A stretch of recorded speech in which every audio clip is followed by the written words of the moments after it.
Hello, everyone. My name is Ezra, and I'm a current senior at Stanford studying human biology. My name is Henock, and I'm a recently graduated student from Duke University, where I double majored in public policy and global health. My name is Eyasu. I'm a recent alum of Stanford University, where I majored in human biology. All three of us are co-founders of the nonprofit organization Oasis Medical Relief. We found this organization on the belief that the standard of healthcare of developing nations should be the same of developed ones. Through this organization, we launched a research study entitled Examining Perspectives of Healthcare Workers Concerning Medical Equipment Availability in 3 Ethiopian Hospitals, a qualitative pilot study.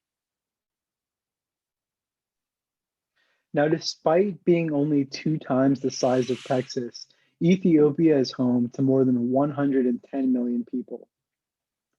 A key issue plaguing the nation is the inadequate availability of medical equipment.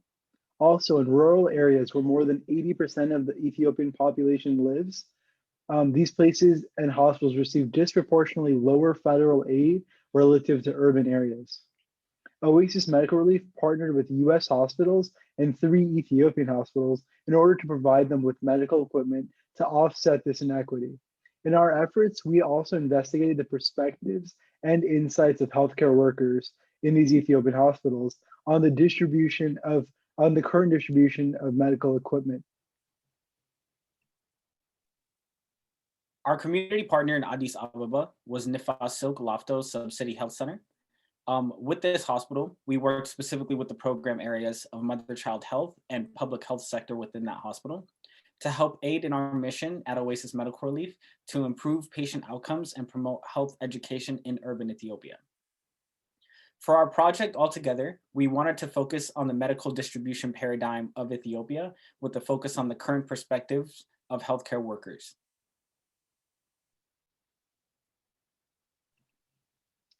For our project, we performed semi-structured and open-ended interviews with a total of 6 Ethiopian healthcare workers.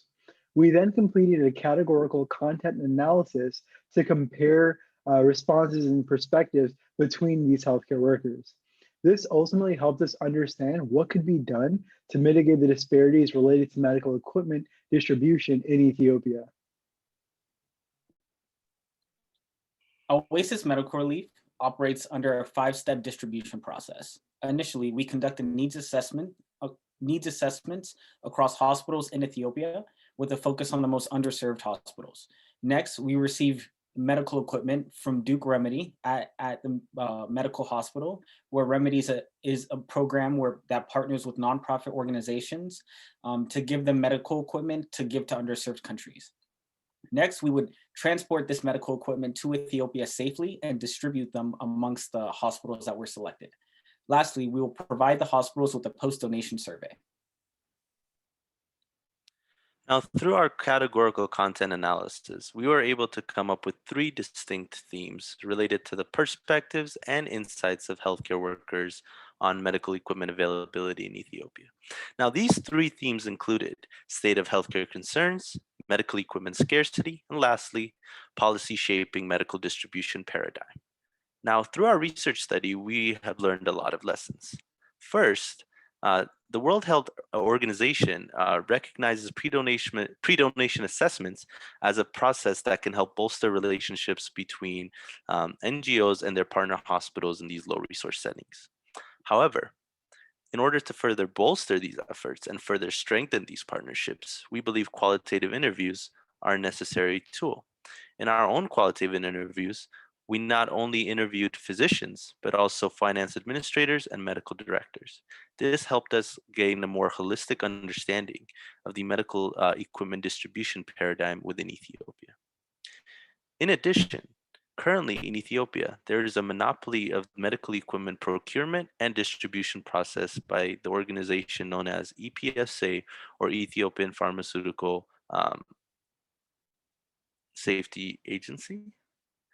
Now, EPSA, this organization, is currently has about 70%, more than 70% of medical equipment procurement.